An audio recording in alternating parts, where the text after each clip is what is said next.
বৰমাই দিব্য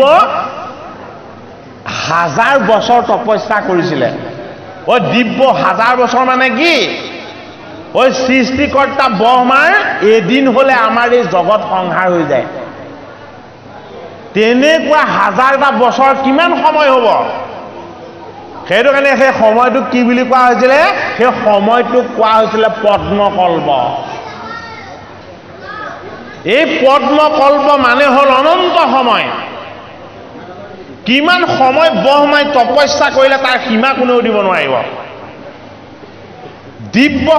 দিব্য সহস্ৰ বছৰ মানে সেয়া সীমাহীন সময় কি কৰিলে পদ্ম আসনত বহি পৰম পিতা পৰমেশ্বৰক তেওঁ তপস্যা কৰিলে শব্দটো শুনিছিলে তপ বুলি তাৰ সন্ধান কৰিলে গতিকে আমাক ভাগৱত শাস্ত্ৰই এইটোৱে বুজাইছে পৰীক্ষিত নিপতিক গুৰু ভগৱান শুকে এইটোৱে কৈছে যে তুমি সংসাৰৰ তাপ পাই ঋষিৰ অভিসম্পাত পাই মৃত্যুৰ ভয় পাই দুখ কষ্ট আৰু যন্ত্ৰণা পাই তুমি এই গংগাৰ পাৰলৈ আহিছা কিয় এই গংগাৰ পাৰলৈ আহিছা যে সেইবিলাকৰ পৰা যাতে মই মুক্ত হৈ যাব পাৰো এটা শুকে কৈছে তুমি সেই তাপত নাছিলাই সেই দুখত নাছিলাই সেই কষ্টত নাছিলাই বোলে কি তুমি ঈশ্বৰৰ অংশ তুমি পবিত্ৰ বস্তু তুমি জীৱৰূপ এই জীৱ পৰা প্ৰকৃতি ঈশ্বৰৰ অংশ শুদ্ধ বস্তু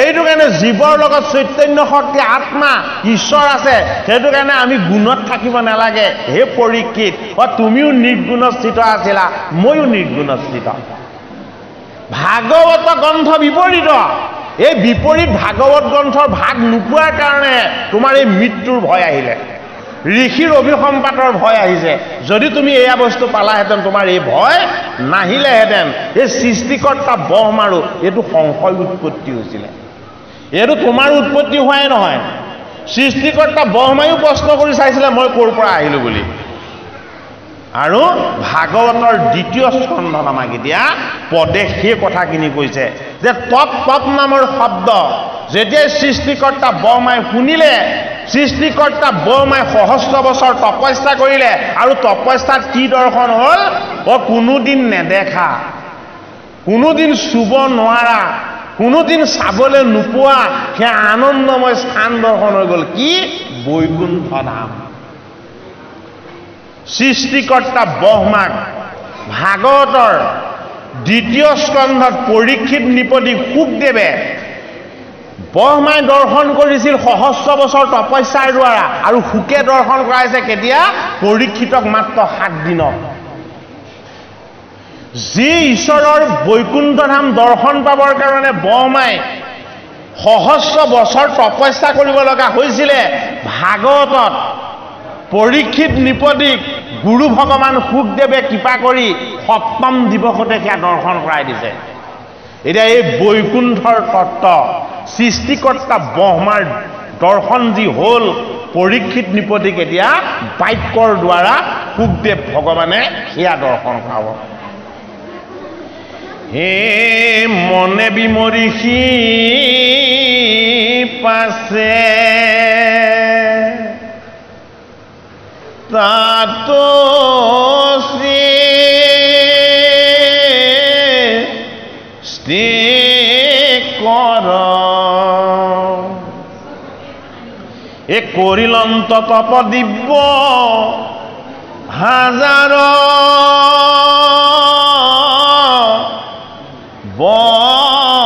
বৎসৰ এ তপস্যাত তুষ্ট হুয়া প্ৰভু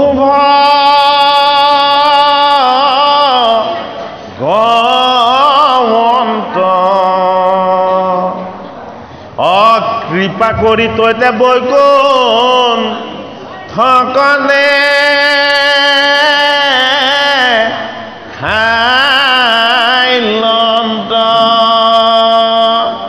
সৃষ্টিকৰ্তা ব্ৰহ্মাই তপস্যাৰ অন্তত বৈকুণ্ঠ দৰ্শন পালে কোনে দৰ্শন কৰালে যিজনক তপস্যা কৰিছিলে বৈকুণ্ঠপতি কৃষ্ণই দৰ্শন কৰাইছে বোলে কি তুমি যদিও এই ভৱ জলৰূপী জীৱৰ তত্ত্বলৈ গৈ এই মায়াময় মোহময় ব্ৰহ্মলোকত যদিও আছা, হে সৃষ্টিকৰ্তা ব্ৰহ্মা, তুমি মোৰ লগত আছিলা।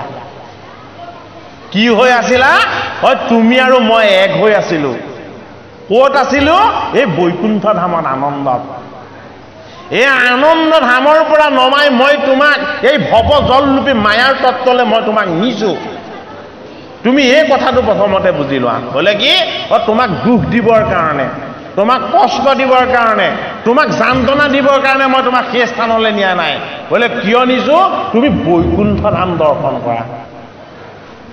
মই তোমাক সেই স্থানলৈ নিছো বৈকুণ্ঠ দৰ্শন কৰাবৰ কাৰণে। সেইটো কাৰণে এতিয়া সৃষ্টিকৰ্তা ব্ৰহ্মাই কি দৰ্শন পাব? বৈকুণ্ঠ ধাম আৰু বৈকুণ্ঠপতিক দৰ্শন পাব। হে বৈকুণ্ঠ নগৰী যেন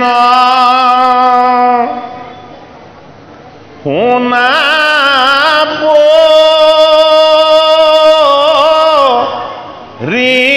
ৰিখিত জাত কৰি শ্ৰেষ্ঠ লোক নাহিক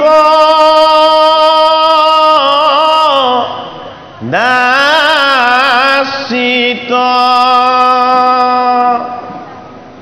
হে নাহি তাত কাম ক্ৰোধ লোভ মোহ ভয় আত্মজ্ঞানী সকলেও স্তুতিহে কৰয় অকালৰ বিক্ৰম প্ৰকৃতিৰ গুণ চয় বৈকুণ্ঠ পুৰক দাসিত নাহি কয় এ সৰ্বক্ষণে অখণ্ড আনন্দ জয় জয় কেৱলে ভকত তাত নিবাস কৰয় এ সবে শ্যাম কলে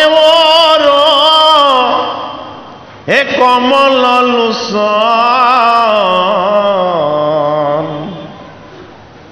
উত্তম অংগত পীত সুন্দৰ বসন সৰ্বাংগে লাৱণ্যে সুকুমাৰ আতিশয় সমস্তৰে কৰ্ণ তলে কুণ্ডল দোলয় বৈকুণ্ঠপুৰত যত পুৰুষ আছয় অসবে চতুৰ্ভুজয়াতি নাহিকে সংশয় এ মণিময় মুকুত মস্তক কৰৈ ক্ৰান্তি তিলক উপৰে জলে অলকাৰ প্ৰান্তি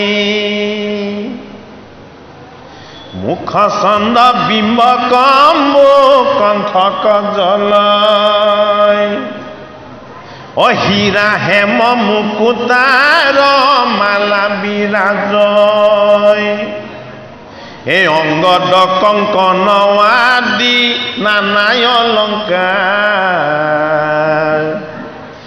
অসমাৰে অংগতে আতি কৰে জাতিষ্কাৰ এই মহাতেজ পুঞ্জ যেন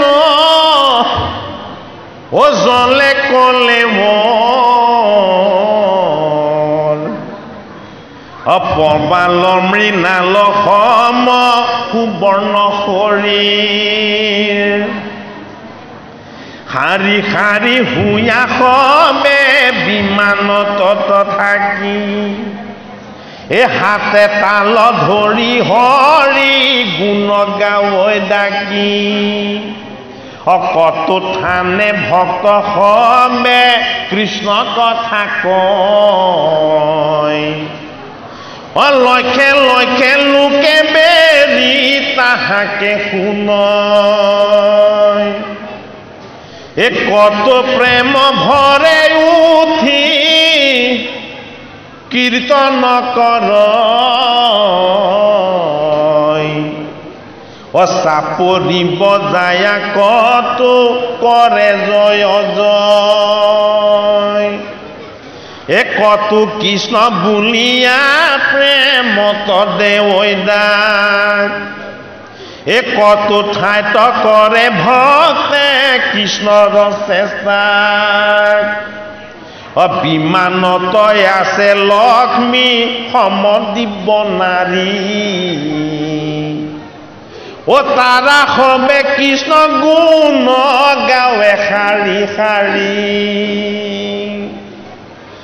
জাত লক্ষ্মী মনোহৰ মূৰ্তিক ধৰি কৃষ্ণৰ উৎসৱ যাত্ৰা কৰয় সাদৰী কৃষ্ণক দোলান্ত কত দোলাখনে তুলি মুখে কৃষ্ণ গুণ গান আনন্দতে ভুলি দ্বন্দ্ব ছত্ৰ চামৰ ধৰিয়া লোক জয় জয় কৃষ্ণ বুলি ফাংকু সিঞ্চৰ হেন মহামহুদ্ৰয় বৈকুণ্ঠ নগৰে শ্ৰীকৃষ্ণ দেৱক দেখিলা সৃষ্টি কৰে ভকতৰ পতি যজ্ঞপতি লক্ষ্মীপতি অতলৈক মোহন মূৰ্তি পতিত ৰুগতি মাথে শ্বেত ছত্ৰ যেন চন্দৰ মণ্ডল মুকুতা মুৰালি তাৰ শ্ৰৱে অল্প জল ক্ষীৰত প্ৰকাশে ৰত্ন অকীৰ্তি উজ্জ্বল কপালি পৰিছে চাৰু অলকাতৰ ভাগৱত বিপৰীত গ্ৰন্থ পৰীক্ষিতে মৃত্যুৰ ভয়ৰ পৰা মুক্ত হ'বৰ কাৰণে 7 দিনত পৰীক্ষিতৰ মৃত্যু হ'ব ঋষিৰ অভিসম্পাতৰ পৰা পৰীক্ষিত উদ্ধাৰ হ'বৰ কাৰণে গুৰু ভগৱান শুকদেৱৰ চৰণত আশ্ৰয় লৈ গংগাৰ পাৰত ভাগৱত শ্ৰৱণ কৰিছিলে আৰু পৰীক্ষিতক শুকে কি দৰ্শন কৰাই দিলে বৈকুণ্ঠ দৰ্শন কৰাই দিলে পৰীক্ষিতে চকু মুদি যেতিয়া শুকৰ মুখপদ্মে এই ব্ৰহ্মময় ঈশ্বৰৰ আনন্দময় জ্ঞান ভক্তি আৰু ঈশ্বৰৰ কৃষ্ণৰ এই তত্ত্ব কথা যেতিয়া শ্ৰৱণ কৰিছে পৰীক্ষিতে শুকে যি কৈছে সেয়া দেখি আছে এই বৈকুণ্ঠ নামৰ বৰ্ণনা আমি ভাগৱতৰ পদত শ্ৰৱণ কৰোঁতে আমাৰ হয়তো দৰ্শন নহ'ব পাৰে শুকে যেতিয়া কৈছে শুকে সেয়া দৰ্শন কৰিহে কৈছে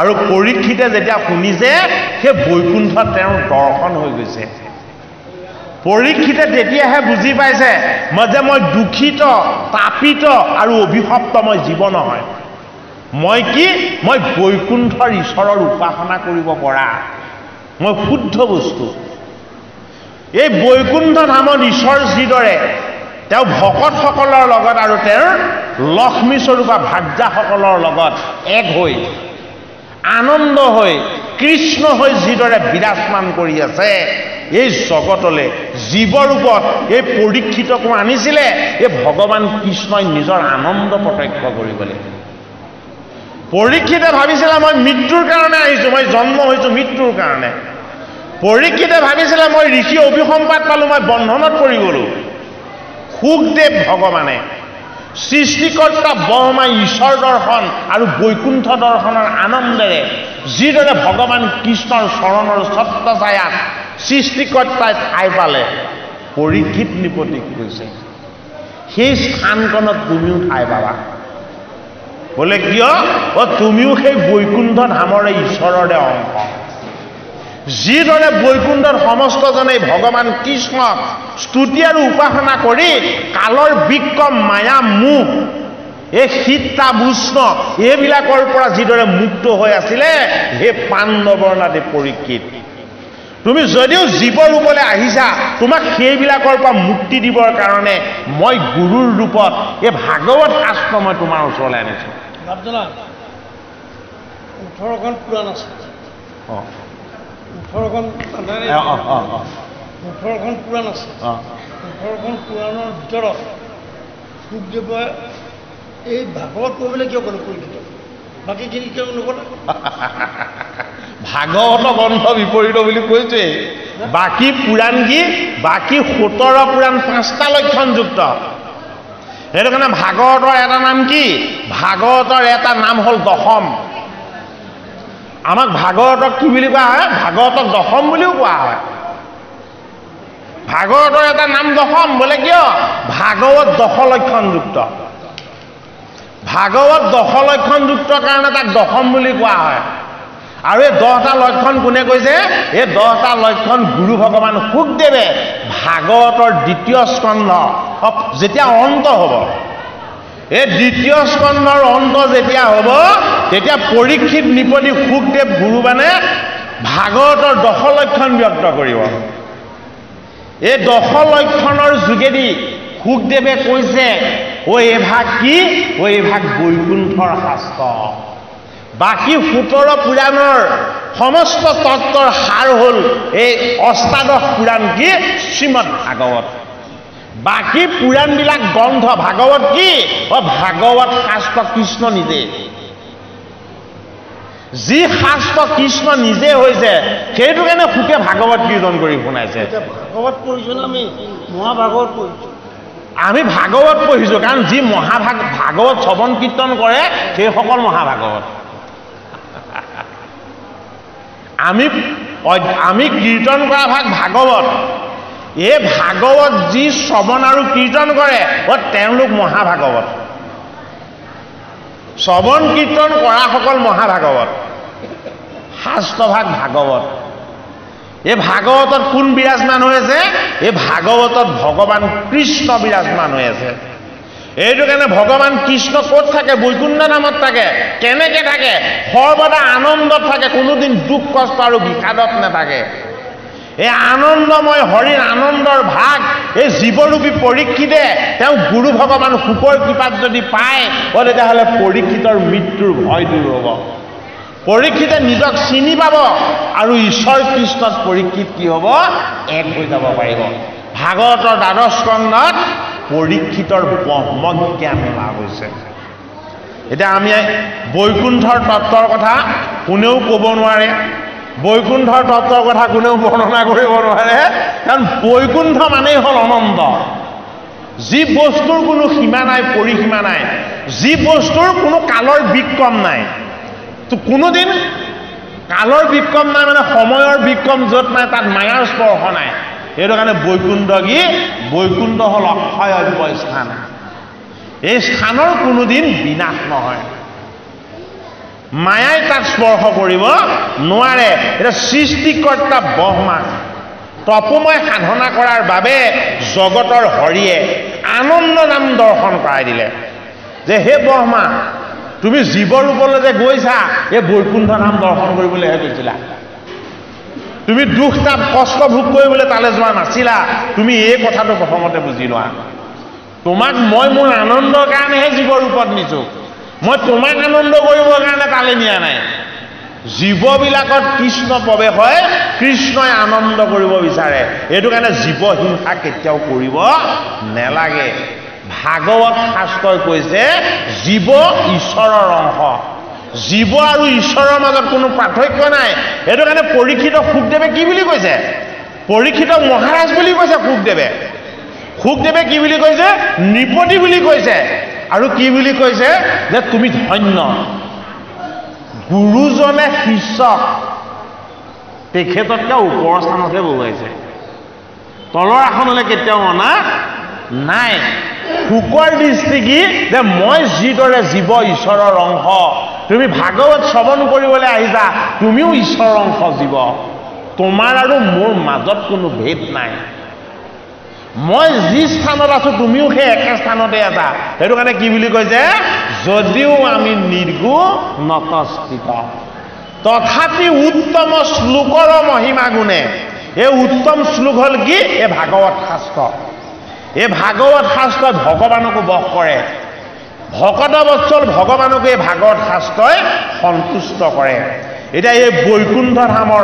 তত্ত্ব দৰ্শন সৃষ্টিকৰ্তা ব্ৰহ্মাৰ তপোময় সাধনাৰ দ্বাৰা হ'ল আৰু পৰীক্ষিতৰ কাৰ দ্বাৰা হ'ল গুৰুৰ কৃপাত হ'ল বৈকুণ্ঠ নামত সকলো চতুৰ্ভুজ ৰূপত থাকে কি কাৰণে আৰে বৈকুণ্ঠ নামত বস্তু চাৰিটাই থাকে তাত পাঁচটা বস্তু নাই কি চাৰিটা বস্তু আছে বৈকুণ্ঠত গুৰু ৰূপেৰে আত্মা দেৱ ৰূপেৰে আত্মাৰ শক্তি আৰু সামৰ্থ্য নাম ৰূপেৰে নিৰ্গুণ তত্ত্ব সমস্ত সমান সকলোৱে তাত এক বস্তু কোনো ভেদ নাই হয়নে আৰু ভকত ৰূপেৰে কি ভকত ৰূপে ভগৱানে ভগৱানকে সেৱা কৰিছে এইটো কাৰণে বৈকুণ্ঠত সকলো চতুৰ্ভুজ ৰূপ এই বৈকুণ্ঠ ধামত সকলোৰে বস্ত্ৰ হ'ল পীতবস্ত্ৰ মানে কি পীতবস্ত্ৰ মানে হ'ল আত্মা এইটো কাৰণে পীতবস্ত্ৰে শোভে আতি শ্যাম কলেবৰ শ্যাম কি এই শ্যামল হ'ল এই জগত এই সেউজীয়া পৃথিৱীখনক শ্যামল বুলি কোৱা হয় এই শ্যামল সেউজীয়া পৃথিৱীখনত এই জগতখনত পীতবস্ত্ৰ কি পীতবস্ত্ৰ হ'ল আত্মা এইটো কাৰণে আত্মাৰ বস্ত্ৰখনক কোৱা হয় কি বুলি পীতবস্ত্ৰ বুলি কোনে পৰিধান কৰে পীতবস্ত্ৰ যি পৰিধান কৰে তেওঁ হ'ল পীতাম্বৰ এই পীতাম্বৰ মানে কি যিজনৰ সদায় ত্যাগ আছে যিজনৰ কোনো মোহ মায়া ৰাগ দেশ অহংকাৰ নাই তাৰ প্ৰমাণ কি গোটেই যদুকুলটোক ভগৱান কৃষ্ণই নিজে ধ্বংস কৰিলে ধৃতৰাষ্ট্ৰ আৰু গান্ধাৰীয়ে কৌৰৱৰ 100 পুত্ৰ কুৰুক্ষেত্ৰৰ যুদ্ধত মৃত্যু হোৱাৰ কাৰণে জগতৰ হৰি ভগৱান কৃষ্ণক গান্ধাৰীয়ে অভিসম্পাত দিলে ভগৱান কৃষ্ণই কি কৰিছে নিজেই গোটেই যদুকুলটোক ধ্বংস কৰিছে কেনেকৈ ধ্বংস কৰিছে হাঁহি হাঁহি দৰ্শন কৰিছে হাঁহি হাঁহি ধ্বংস কৰিছে এবাৰো ভগৱান কৃষ্ণই নেকান্দিলে গোটেই যদুবংশটোক ধ্বংস কৰিবৰ সময়ত কিয় নেকান্দিলে ভগৱান কৃষ্ণ সদায় আনন্দময় তেওঁ আনন্দৰ বাহিৰে দুখৰ ভাগ কাকো দিব নিবিচাৰে গান্ধাৰীয়ে তেওঁক অভিসম্পাত দিলে 100টা পুত্ৰ মৰাৰ কাৰণে আৰু ভগৱান কৃষ্ণ কি বৈকুণ্ঠৰ ঈশ্বৰ বৈকুণ্ঠৰ ভগৱান গোটেই যদুকুলটোক হাঁহি হাঁহি ধ্বংস কৰিলে এইটো কাৰণে ভাগৱতৰ 11 স্কন্ধত আছে কি ভগৱান কৃষ্ণৰ বৈকুণ্ঠ বয়ান ভাগৱতৰ 2য় স্কন্ধত বৈকুণ্ঠ দৰ্শন বৈকুণ্ঠৰ তত্ত্বৰ লগত পৰীক্ষিতৰ পৰিচয় এই পৰীক্ষিত ৰূপী জীৱই দৰ্শন পাব লাগিব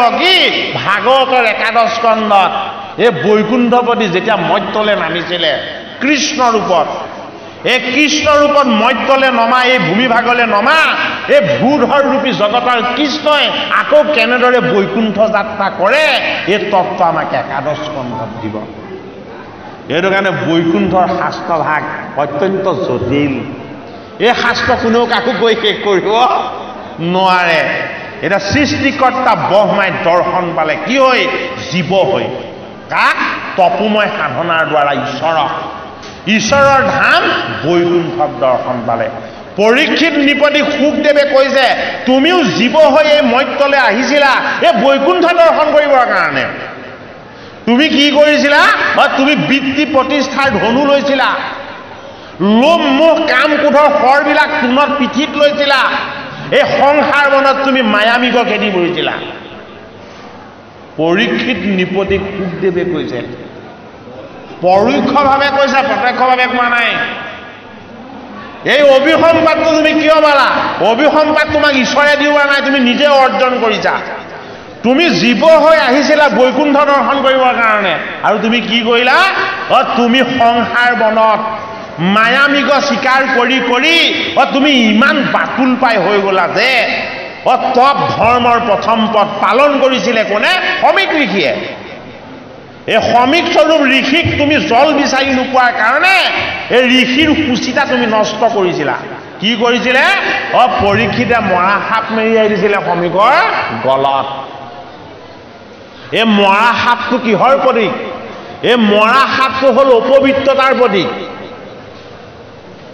অপবিত্ৰতাৰ প্ৰতীক হ'ল মৰা সাপ সেইটো কাৰণে পৰীক্ষিতে নিজেই অপবিত্ৰ আৰু অশুদ্ধ হৈছিলে সেইটো কাৰণে ঋষিজনকো অসুচি কৰিব বিচাৰিছিলে মৰা সাপ এটা মেৰিয়াই দিলে ধৰ্মৰ প্ৰথম পদ তপ কোনে কৰিছিলে শ্ৰমিকে কৰিছিলে হয়নে ধৰ্মৰ দ্বিতীয় পদ সুচিতা শুদ্ধতা শ্ৰমিকে কি কৰিছিলে শ্ৰমিকে নিজৰ কায় বাক্য আৰু মনক শুদ্ধ কৰিছিলে তপস্যাৰ যোগেদি বৈকুণ্ঠ ধাম দৰ্শন কৰিছিলে আৰু পৰীক্ষিতে কি কৰিছিলে শ্ৰমিকৰ সুচিতা শুদ্ধতা পবিত্ৰতা নষ্ট কৰিব বিচাৰিলে কি কৰিলে ঋষিৰ গলত মৰা সাপ মেৰিয়ালে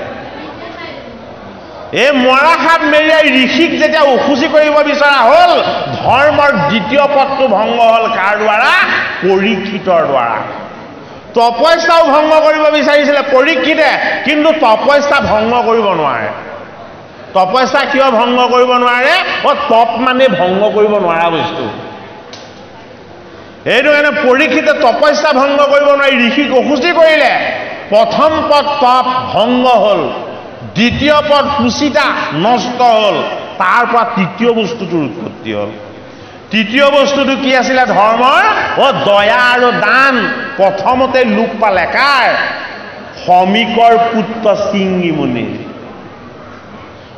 ঋষিৰ পুত্ৰ দায়াশীল হ'ব লাগিছিলে দয়াশীল হ'ব লাগিছিলে ক্ষমাশীল হ'ব লাগিছিলে ঋষিৰ পুত্ৰ কি হ'ল সিংগী হ'ল ক্ৰোধী হ'ল জেদী হ'ল আৰু অহংকাৰী হ'ল সেইটো কাৰণে কি কৰিলে ধৰ্মৰ তৃতীয় পদটো নষ্ট কৰিলে শ্ৰমিক ঋষিৰ পুত্ৰ সিংগী মুনিয়ে এই সিংগী মুনিয়ে যেতিয়া ধৰ্মৰ তৃতীয় পদটো নষ্ট কৰিলে পৰীক্ষিত নৃপতিয়ে ঘৰত গৈ তেওঁ নিজেই নিজক প্ৰশ্ন কৰিলে যে মই আজি দিনটোত কি কৰিলোঁ আৰু তেতিয়া তেওঁৰ সম্বিত ঘূৰি আহিলে সত্য প্ৰশ্নকেইটা কৰি চালে ধৰ্মৰ চতুৰ্থ পদটো কি সত্য সত্য কেতিয়াও কোনেও ভংগ কৰিব নোৱাৰে পৰীক্ষিতে ভাবি চালে মই কি কৰিলোঁ আৰু পৰীক্ষিতে হাহাকাৰ কৰিলে কি বুলি হাহাকাৰ কৰিছে মই প্ৰথমতে ধৰ্মৰ প্ৰথম পদটো ভংগ কৰিব বিচাৰিলোঁ ঋষিৰ তপস্যা মই দ্বিতীয়তে ধৰ্মৰ দ্বিতীয় পদটো নষ্ট কৰিলোঁ কিদৰে ঋষিৰ গলত মৰা সাপ মেৰিয়াই অপবিত্ৰতা মেৰিয়াই মই দ্বিতীয় পদটো ভংগ কৰিলোঁ আৰু ভগৱান কৃষ্ণক কৈছে হে জগতৰ হৰি এই পৰীক্ষিত নৃপতিক তুমি জীয়াই নাৰাখিবা বোলে কিয় জীয়াই নাৰাখিবা মই ধৰ্মৰ দুটা পদ ভংগ কৰিলোঁ 3 নম্বৰ পদটো যাতে মোৰ দ্বাৰা ভংগ হ'ব নোৱাৰে গতিকে তুমি মোক মৃত্যু দিয়া পৰীক্ষিত নৃপতিয়ে ভগৱান কৃষ্ণৰ পৰা মৃত্যু বিচাৰিছে আৰু তেতিয়াই আহি কি কৰিছে গৌৰমুখ নামৰ এজন ঋষিয়ে কৈছে যে হে ৰাজন তোমাক ইতিমধ্যে অভিসম্পাত দিয়া হৈছে বোলে কি অভিসম্পাত বোলে 7 দিনতেই তোমাক তক্ষকনাকে দংশন কৰি মৃত্যু দিব মৃত্যুৰ অভিসম্পাত আৰু এটা পৰীক্ষিত নৃপতিয়ে কৈছে কি বুলি যে ধন্য ভগৱান কৃষ্ণ মই তোমাৰ পৰা মৃত্যুৱে বিচাৰিছিলোঁ আৰু তুমি মোক মৃত্যুৱে দিলা মই যিটো বিচাৰিছিলোঁ তুমি মোক সেইটোৱে দিছা গতিকে মোক এটা সিংহাসন নালাগে মোক এটা ৰাজপদ নালাগে মোক এতিয়া একো নালাগে কি লাগে মোক লাগে তোমাৰ চৰণ সেইটো কাৰণে পৰীক্ষিতে ভগৱানৰ চৰণ বিচাৰি কলৈ যাত্ৰা কৰিলে কৃষ্ণ কৃষ্ণ ধ্বনিৰে গংগাৰ পাৰলৈ যাত্ৰা কৰিলে গংগা মানেনো কি যাৰ পাদুকে দেৱী গংগা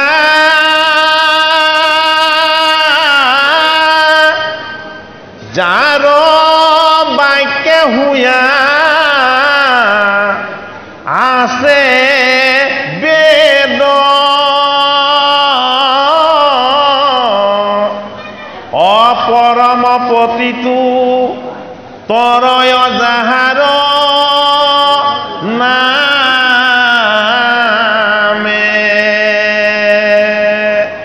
ভগৱান বিষ্ণুৰ পদক কোৱা হয় গংগা বুলি ভগৱান বিষ্ণুৰ ভগৱান কৃষ্ণৰ চৰণ বিচাৰি গৈছে কোনে? পৰীক্ষিত নৃপতিয়ে। এই ভগৱান কৃষ্ণৰ চৰণ বিচাৰি যি স্থানলৈ যোৱা হয় সেই স্থানক কোৱা হয় গংগা। আৰু তাত কোন আছে? তাত ভগৱান আছে। কি হয়? নিৰ্গুণ ৰূপত। পৰীক্ষিত নৃপতিয়ে গংগাৰ পাৰত বহি যেতিয়াই কৃষ্ণ কৃষ্ণ নাম জপ কৰিলে, এই কৃষ্ণ নাম শুনি ৬০ সহস্ৰ ঋষি গংগাৰ পাৰত বহিলে। বোলে কোনে আনিছে? আজি যদি বিহু মেলা হ'লহেঁতেন আপুনি ইয়াত চকী দি ঠাই দিব পাৰিলেহেঁতেন নে বাৰু? কেতিয়াও নোৱাৰে। এইকণ স্থানৰ লগত আৰু ডাঙৰ ডাঙৰ দুটা পেণ্ডেল কৰিব লাগিব, তেতিয়াহে স্থানটো পূৰ হ'ব। কিন্তু আজি ভাগৱত অনুষ্ঠান বহুত খালী আছে ঠাই। কিয়? গংগাৰ পাৰলৈ সকলো জীৱ যাব নোৱাৰে। গংগাৰ পাৰলৈ ভগৱান কৃষ্ণই কৃপা কৰি নিব লাগিব। আগৰ পূৰ্বজন্মৰ সঞ্চিত পুণ্যৰ ভাগ লাগিব আৰু জীৱ উদ্ধাৰৰ যি ভগৱন্তৰ কৃপা, এই কৃপাৰ লাভ হ'ব লাগিব। সেইটো কাৰণে পৰীক্ষিত নৃপতিৰ সেই কৃপা হ'ল। গংগাৰ পাৰলৈ যেতিয়াই গৈ পালে, কৃষ্ণ নাম যেতিয়াই কীৰ্তন কৰিলে, ভকত ৰূপেৰে সহস্ৰ ঋষি আহিলে আৰু অন্তিমত কোন আহিলে? অন্তিমত আত্মাৰূপত গুৰু আহি গ'ল। ব্যাস নন্দন শুক আহি গ'ল। এই শুকৰ চৰণ ধুৱালে, শুকৰ চৰণৰ জল পৰীক্ষিত নৃপতিয়ে শিৰত ল'লে আৰু শুকক পৰীক্ষিত নৃপতিয়ে ক'লে, বোলে কি? ঋষিয়ে অভিসম্পাত দি মোক ভালেই কৰিলে। বোলে কিয় ভাল কৰিলে? অভিসম্পাত নিদিয়া হ'লে মই সহস্ৰ ঋষিৰ সংগ নাপালোহেঁতেন। অভিসম্পাত নিদিয়া হ'লে মই গুৰুৰূপী শুকৰ চৰণ নাপালোহেঁতেন। আৰু যদি মোক অভিসম্পাত নিদিলেহেঁতেন মই ভাগৱত শাস্ত্ৰ শ্ৰৱণ কৰিবলৈ নাপালোহেঁতেন। এইটো কাৰণে ধৰ্মৰ তৃতীয় পদ কি? সত্য। সত্য কি? সত্য হ'ল ঈশ্বৰ। সত্য কি? এই ভাগৱত শাস্ত্ৰত যি কথা কৈছে সেয়া সত্য। যে পৰীক্ষিত নৃপতিক গুৰু ভগৱান শুকদেৱে ভাগৱতৰ ২য় স্কন্ধত বৈকুণ্ঠ দৰ্শন কৰাই দিছে। হে ৰাম,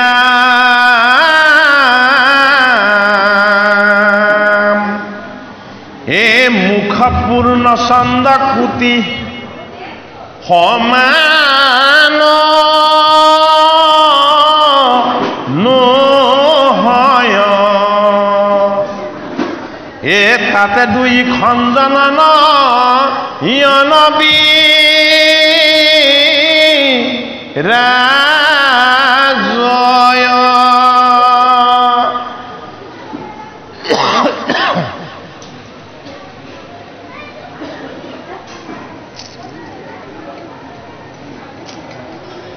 বৈকুণ্ঠ নামত বৈকুণ্ঠৰ ভকতসকলে ভগৱান কৃষ্ণক উপাসনা কৰি আছে।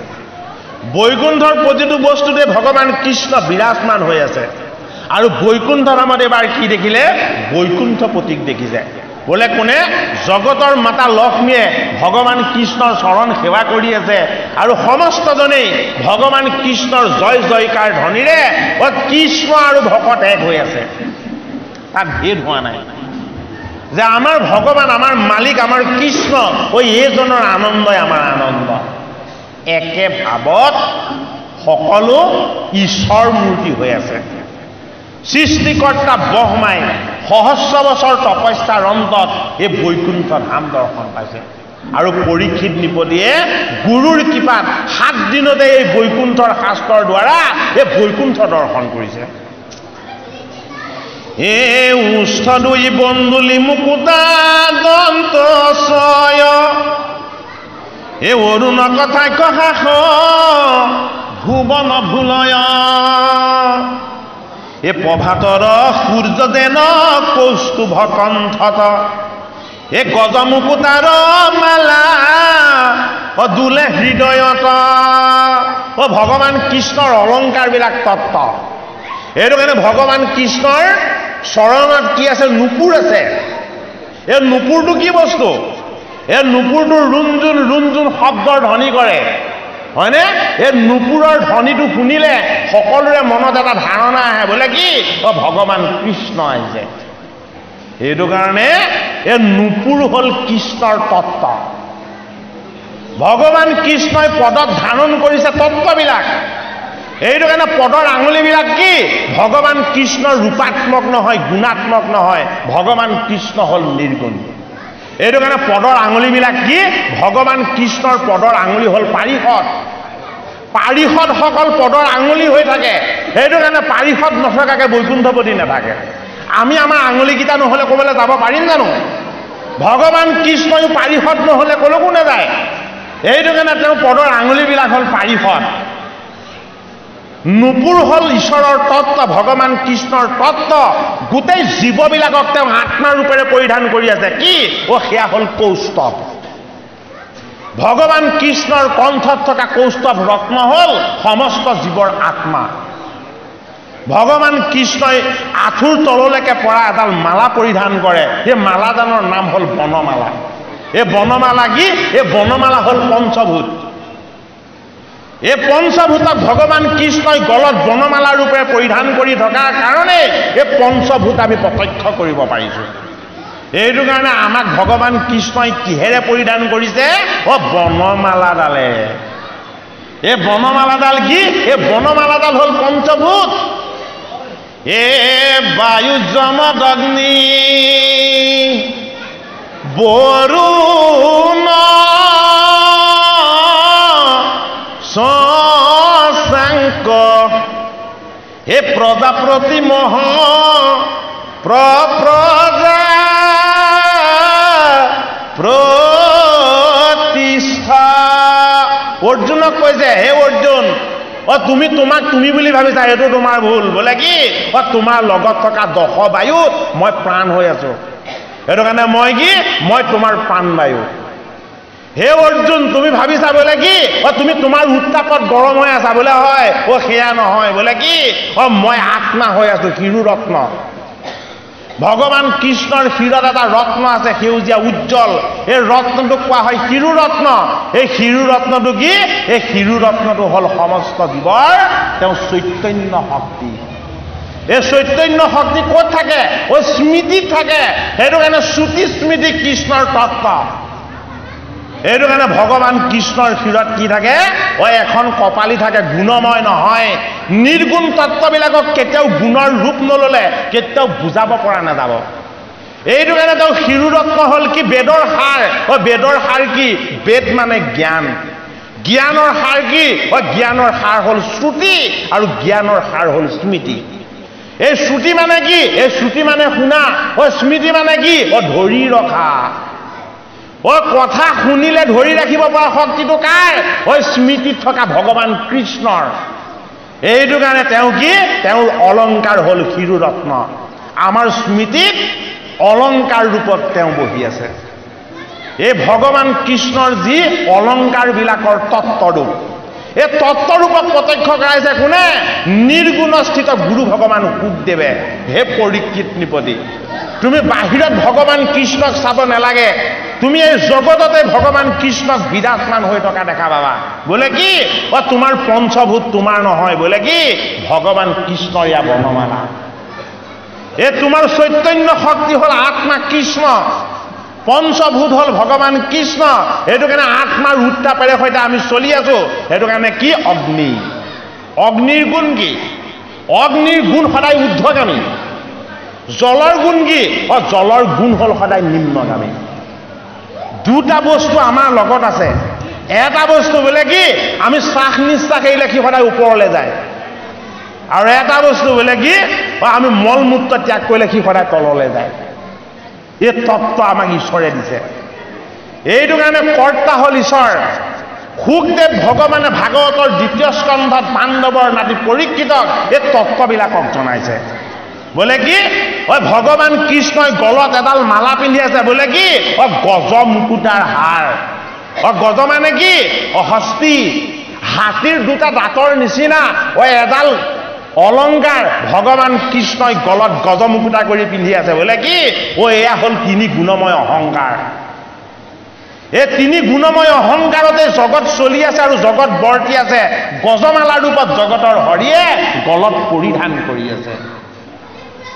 এই তত্ত্ব কথা যেতিয়াই জানিলে বুজিলে, আৰু তেওঁ পিতৃ ব্যাসদেৱৰ পৰা যেতিয়া শুকে শুনিলে, শুক আত্মাৰূপ হৈ গ'ল। বোলে কি মোক বসন নালাগে, সুখ আত্মাৰূপ হৈ গ'ল বোলে কি মোক দেহ নালাগে সুখ আত্মাৰূপ হৈ গ'ল কি যে মই সেইজনকে চিন্তা কৰিম সেইজনতে ৰমণ হৈ থাকিম সেইজন আৰু মোৰ মাজত পাৰ্থক্য নাইকিয়া কৰি দিম বোলে কি মই আত্মাৰূপ হৈ যাম এইটো কাৰণে ভাগৱত যি কৈছে সেয়া কি ব্যাস নন্দন সুখদেৱ সুখ মানে আত্মা আত্মাইহে জানে পৰমাত্মাক সেইটো কাৰণে পৰীক্ষিত ৰূপী জীৱক এই ভাগৱত স্বৰূপ ঈশ্বৰ জ্ঞান কোনে দান কৰিছে আত্মাৰূপী সুখে দান কৰিছে পৰমাত্মাৰূপী কৃষ্ণৰ তত্ত্ব গংগাৰ পাৰত সহস্ৰ ঋষি উপবিষ্ট হৈ থাকোঁতেও পৰীক্ষিতে প্ৰশ্ন কৰিছিলে যে মই কি কৰিলে উদ্ধাৰ হ'ম উত্তৰ নিদিলে বেদব্যাসে উত্তৰ নিদিলে দেৱঋষি নাৰদে উত্তৰ নিদিলে অত্ৰি মুনিয়ে উত্তৰ নিদিলে দেৱল ঋষিয়ে উত্তৰ নিদিলে কোনে বশিষ্ঠই এইসকল ঋষিয়ে উত্তৰ নিদিলে বোলে কিয় ভাগৱত জ্ঞান ভাগৱতৰ তত্ত্ব ব্যাসদেৱে দান কৰিছে কেৱল পুত্ৰ সুখদেৱক গতিকে পৰীক্ষিত নৃপতিৰ জীৱনৰ যিমান প্ৰশ্ন আছে সকলো প্ৰশ্নৰ উত্তৰ দিব কোনে সুখদেৱ ভগৱানে সেইটো কাৰণে আমাৰ জীৱনৰ প্ৰতিটো প্ৰশ্নৰ উত্তৰ কোনে দিছে এই ভাগৱত শাস্ত্ৰই দিছে এই ভাগৱত শাস্ত্ৰত আমাৰ জীৱনৰ প্ৰতিটো প্ৰশ্নৰ উত্তৰ আছে এইটো কাৰণে এই শাস্ত্ৰত আদৰ্শযুক্ত দশ ইন্দ্ৰিয় আমাৰ লগত আছে সেইটো কাৰণে দশমত কৃষ্ণৰ জন্ম এই ইন্দ্ৰিয়বিলাকত কৃষ্ণ প্ৰৱেশ হৈ থাকে কৃষ্ণ ইন্দ্ৰিয়বিলাকত প্ৰৱেশ হৈ চৈতন্য কৰি ৰাখে এইটো কাৰণে কৃষ্ণৰ নাম হ'ল গোপাল গৌৰূপেৰে বেদ বেদময় তত্ত্ব আমাৰ দশ ইন্দ্ৰিয় এইবিলাকক পালন কৰোঁতা ঈশ্বৰ হ'ল কৃষ্ণ সেইটো কাৰণে দশমত কৃষ্ণৰ জন্ম বোলে কি দশ ইন্দ্ৰিয়বিলাকত মই বাস কৰা ঈশ্বৰ কৃষ্ণ এই দশ ইন্দ্ৰিয়ক চৈতন্য কৰি ৰখা মই কৃষ্ণ এইটো কাৰণে দশমত কৃষ্ণৰো জন্ম হৈছে জৰাসন্ধৰো জন্ম হৈছে ডাঙৰ তত্ত্ব যিজন বৈকুণ্ঠত থাকে বৈকুণ্ঠ ধামৰ তত্ত্বৰে সৃষ্টিকৰ্তা ব্ৰহ্মাক তেওঁ ঈশ্বৰৰ আনন্দময় জ্ঞান দান কৰিলে সেইজন জগতৰ হৰি ভাগৱতৰ দশমত কৃষ্ণ ৰূপত জন্ম লৈ দেখালে এই কৃষ্ণ ৰূপত জন্ম লৈ দেখুওৱা এই ভূমিভাগলৈ নমা জগতৰ হৰি কৃষ্ণৰ দশমত যিদৰে তেওঁৰ জন্ম আছে দশমত জন্ম কাহিনী আছে কাৰ জৰাসন্ধৰ জৰাসন্ধৰ কেৱল জন্মই নহয় জৰাসন্ধৰ বধৰ তত্ত্বও ভাগৱতৰ দশম স্কন্ধতে আছে বোলে কি মই যদি জ্ঞান বিজ্ঞান আৰু তদং ৰহস্য হওঁ তেতিয়াহ'লে মই কি হ'ম মই উদ্ধৱ হৈ যাম মই যদি জ্ঞান বিজ্ঞান আৰু তদং ৰহস্যৰ তত্ত্ব হওঁ তেতিয়াহ'লে মই কি হৈ যাম মই মৈত্ৰেয় হৈ যাওঁ মই যদি জ্ঞান বিজ্ঞান আৰু তদং ৰহস্যৰ এই তত্ত্ববিলাক যদি মই পাওঁ তেতিয়াহ'লে মই কি হৈ যাওঁ মই সুখ হৈ যাওঁ এইবিলাকৰ পৰা যেতিয়া মই আঁতৰ কৰি এই সংসাৰৰ মোহ মায়া ৰাগ দেশ এই অহংকাৰবিলাকক মই যেতিয়া প্ৰতিষ্ঠা কৰি দিওঁ তেতিয়া মই কি হওঁ মই তেতিয়া জৰাসন্ধ এফালে জৰাসন্ধৰ জড়তা আৰু অন্যফালে কৃষ্ণৰ চৈতন্য শক্তি এই দুটা বস্তু দশমত দেখুওৱা হৈছে জৰাসন্ধ মানে কি জৰা কি ৰাক্ষসীয়ে নিৰ্মাণ কৰা এই জৰা কি জৰা হ'ল আমাৰ ব্যাধিবিলাক আমাৰ অজ্ঞান আমাৰ দুষ্ট বুদ্ধি আমাৰ বেয়া চিন্তা আৰু আমাৰ বেয়া ভাৱ এইবিলাক জড় বস্তু এই জড় বস্তুবিলাকক যি আশ্ৰয় কৰি সেই শক্তিৰে বলিয়ান হৈ থাকে সেই তত্ত্বৰ নাম হ'ল জৰাসন্ধ এফালে জড়তা সিফালে অজ্ঞান জড়তাৰ লগত অজ্ঞান সংযোগ হ'ব লাগিব এইটো কাৰণে জৰাসন্ধক কেনেকৈ সৃষ্টি কৰিছিলে দুফাল কুৎসিত দেহেৰে এই দুফালটো কি এফাল হ'ল জড়তা সিফাল হ'ল অজ্ঞান এই জড়তা আৰু অজ্ঞান যদি কেনেবাকৈ এক কৰি দিয়া যায় তাক কোৱা হয় জৰাসন্ধ এইটো কাৰণে ভাগৱতৰ দশম স্কন্ধত কি দিছে জৰাসন্ধ বধৰ তত্ত্ব দিছে য'ত কৃষ্ণৰ জন্ম হৈছে তাত জৰাসন্ধ জন্ম হৈছে বধো হৈছে কিয় দেখুৱাইছে ভগৱান কৃষ্ণই তত্ত্বৰ ৰূপত দেখুৱাইছে বোলে কি জৰাসন্ধৰূপী জড়তা জৰাসন্ধৰূপী অজ্ঞান জৰাসন্ধৰূপী অবিদ্যা এইবিলাকক যদি বিনাশ কৰিবলৈ হয় মোৰ 3টা বস্তু লাগিব।